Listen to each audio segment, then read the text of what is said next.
y'all, welcome to the winning team. I'm Nakisha if you're new around here, and in today's video I wanted to dive into how to start and grow a digital product business. Now, if you've been around here any amount of time, you know that I absolutely love digital products, and I think they are an amazing way to make money in your business, regardless of whatever kind of business you have. I don't care if you're a photographer, if you have an online boutique, if you're a content creator, you could have a profitable digital product. And today I wanted to kind of deep dive into that. So my journey with digital products got started about a year and a half to 2 years ago, where I launched a ebook and it made me about $1,500 in a weekend. And so I was like, I'm not sure if this is normal or not, but I like it, right? A few months later, I decided to do a 3-hour live class, and that made me a couple of $1,000s in a weekend. So I was like, okay, I like this. Let's see what this business model is about. And then most recently, I launched a course and I did a mini mastermind with that course, and that made me $1,500 literally in a 30-second clip of a video. Didn't promote it. Mentioned it once in a video and I made $1,500. So I have some experience with digital products and I make a couple of $1,000s every month with them. And so I wanted to kind of give you some insight and see how you can make this work in your business. So the first step in you getting started in your digital product business is to figure out what you're even going to talk about. What are you going to create digital products around? Now, the way you figure this out is to assess yourself. Figure out what you're knowledgeable in, what kind of skills do you have, what experiences do you have, what type of interests do you have in your life? Do you have something that you can do hours upon hours at a time without coming up for air, right? So think about the things that you like to do. What I did for my business, I chose things that drawed upon my experience. Now, there are plenty other things that I could have done had I drawn on the background that I had. For instance, in corporate America, I have a banking background. I've worked for many financial departments and many banks. I could have written an e-guide on how to maintain your finances to increase your personal wealth. I could do an e-guide on that, right? If I really wanted to. You know, I left corporate, I left banking, and I went and was a pre-K teacher. One of the things that I got the most feedback on was my installations, as I call them. So I can draw. That's a hidden talent I have that I really don't share a lot. I kind of do it as a hobby.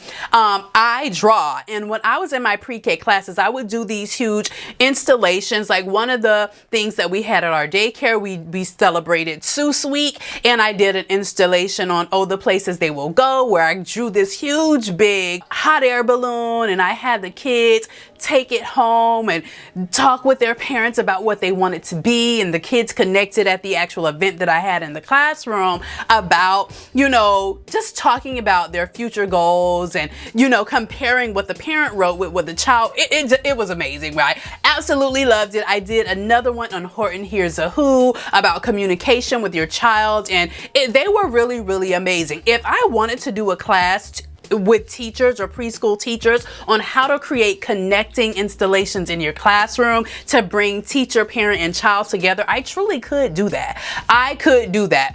But most recently, I decided to draw on my skills as an online business person, right? I created an online business that allowed me to stay home full time with my kids, raise them, and make a very nice living doing that. So people started to ask me about that, because when I first started my online business, I was talking about motherhood stuff and how I was taking care of my kids and traveling around my state with them and stuff like that, until people just started asking me like, oh my gosh, like, how did you get invited to that event? How did you get to work with this brand? How did you do this? And how did you grow your YouTube channel? And so many things, right? And so people began to ask me things, and I saw an opportunity there, because it was things that I was passionate about, and I would go on for days just telling them. And then I decided to monetize my expertise eventually. But this is what you have to do. Think about something that people are already asking you about. You probably don't even see it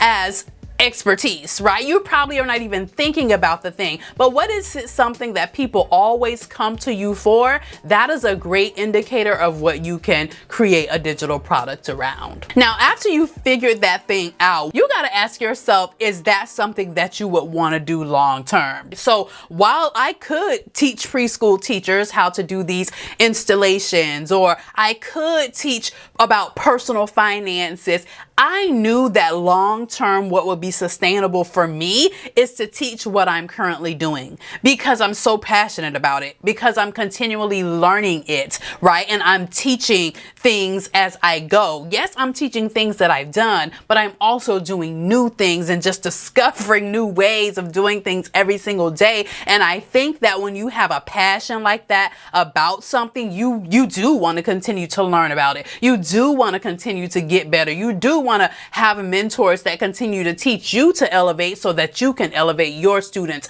right along with you. When you're choosing the thing that you're knowledgeable in, you also have to consider what you want to be associated with and what you can see yourself doing long term or talking about every day over and over and over and over again. What is it that you're not going to lose the passion in? Because yes, we all have skills and experience and all that good stuff, but you got to want to talk about it, right? You got to want to teach it, because in order to sell these products, you're going to have to talk about them and you're going to have to give tips on them. So you want to consider the thing that you're going to want to talk about long term. Now, once you decide on what you're going to talk about, you need to start doing research on that thing to see what's already out there, right? Because we need to validate our idea. We're not just going to create a product that we're thinking people might want. No, we're going to go and make sure that the people actually want it, right? So you're going to start your research off on Google. Simple Google search on the thing that you're considering making a product on. You're going to type around the topic that you're going to be creating. Come up with some catchphrases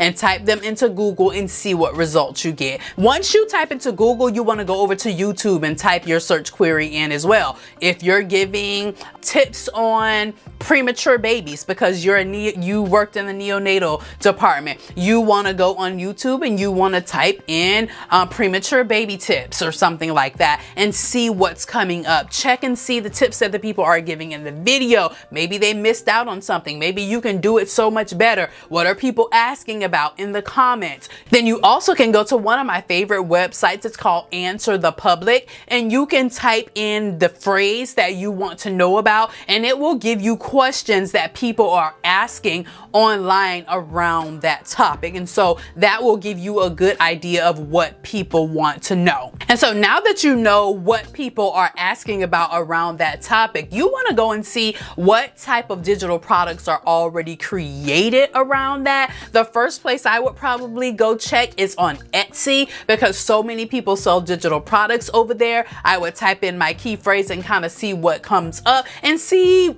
how they're doing. Look at the reviews, look at the sales that they've made, and kind of just check out how their products are doing. And then I would go over to Skillshare and see what courses may have been created around what you're talking about as well. So this is just a start to how you can kind of validate the idea and make sure that people are going to want the product that you're trying to sell, because you need to make sure that there's a need there before you spend your time creating a product and you can't make any sales.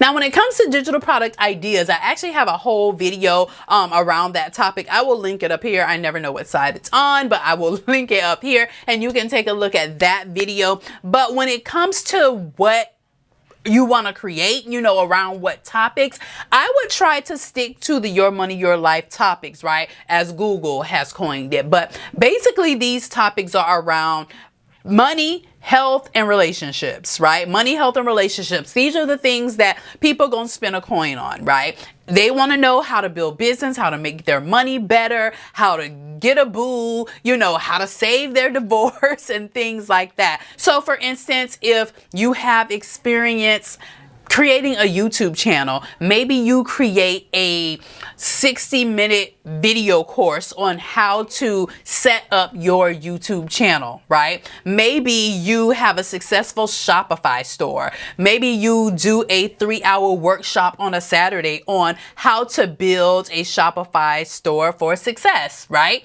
For instance, maybe you lost some weight. Maybe you had babies and you successfully lost 20 pounds and got your body back after experiencing birth. Maybe you create a challenge for moms, a 30-day challenge where they work with you in order to lose 20 pounds in 30 days. I know that's unrealistic, but whatever the amount is, 60 days, whatever. So do you get what I'm saying when it comes to the money and life? You want to have ideas that are going to be impactful for people, that they're going to want to spend their money on. More times than not, people are motivated to spend money on things that affect them greatly in their lives. So I want to lose this last 5 pounds. I want to make more money. You know what I'm saying? I want to start dating successfully. These are things that people will be more drawn to. So if you can create a digital product in one of those lanes, they probably will do well, but don't be pressed to have to do a product in that area if you don't have the expertise. Okay, that's the thing. The product needs to be about something you know, okay, that you have knowledge in, because people see through you. Make sure it draws on experience. You can show and prove that you've done it, that you have the experience, that you have the success with it, right? So make sure it's something you know about and not just trying to do something that's going to be profitable. Okay? So now you've come up with your idea, you know what this product is going to be about. The next thing you got to figure out is how you're going to create that digital product. What software are you going to use? What programs are you going to use in order to do it? If you're creating some sort of template, you can use Canva and you can easily create your templates. And there they actually already have pre-made templates that you can personalize and change up and make them, you know, appropriate for you and your brand colors, and just customize it however you want it to go. If you're trying to do some sort of course, you can use Teachable. I absolutely love Teachable. It's who I use for all of my courses. It is so user friendly. Okay, it is user friendly. I just cannot stress that enough, because I have attempted other platforms that just are not as user friendly as Teachable, but they're just as great, right? But I prefer Teachable. But you also can use something like Kajabi or Thinkific. I've heard great things about those as well. If you're doing like a live course, if you're just going to do like a live class where people get on and you teach and then people can ask questions and stuff like that, you can try Zoom. I know Zoom integrates with other platforms and stuff like that. You got to figure that out. That's something you got to figure out. But Zoom is a great way in order to host live classes. I like Zoom. There's other webinar platforms you can use as well, Webinar Jam and stuff like that. I find some of those a bit pricey, but you choose whatever you want to do depending on the type of digital product that you're going to use. And then even when it comes to creating your actual class, if you're doing a live class or if you're doing a course, you also can create those in Canva as well. You can make your slides all in Canva, and Canva actually even has a presentation mode where you can talk through your slides and do the presentation and record them live, and boom, download it to your computer, upload it to the platform of your choice, and you're done. It is super simple to use Canva for so many things. I absolutely love Canva as well when it comes to creating courses and digital products and stuff like that. So now let me say this: when you create your course, right, it does not have to be perfect. It does not have to be perfect. I find that a lot of times people stray away from creating digital products because they feel like, oh, it's so much to do. It's a lot to do. I'm gonna keep it funky with you. There is a lot to do when you're creating especially if you're doing a course or a live class or something, like there is a lot to do, and it can seem overwhelming. It's pretty simple, but it can seem overwhelming, especially when you haven't done it. But your first product does not have to be perfect. It does not. All you're trying to do is to get the information out there, right? You're just telling people what you know in the most basic way you know how. Very simply, in the simplest way you can, right? So if you can't wrap your mind around doing a live class or doing a course, do an ebook. write the information out of your head and just put it on an ebook, right? Very, very simple. In a very simple way, clean piece of paper, put a cover on it and keep it pushing, right? Once you create that simple product, basic, this is just your rough draft, right? People will begin to give you feedback because you're going to ask them for feedback. They will tell you what they thought of it, what they think you should add, did they learn effectively in the format that you chose? People will give you feedback, right? And then you have the opportunity to make it better. It does not have to be perfect on your first try. So you put the ebook out, you put the course out, and people begin to give you feedback, right? And then you do a second edition. You make it better. You either can offer the people that had it last time the upgraded version for free or a discounted rate, but you then make it better. And however many times you feel like you have to go through revisions of it, you can continue to do that, right? You may get to the third or fourth edition before you feel good about it, or before your students feel really, really good about it and give you nothing but positive feedback. But know that the first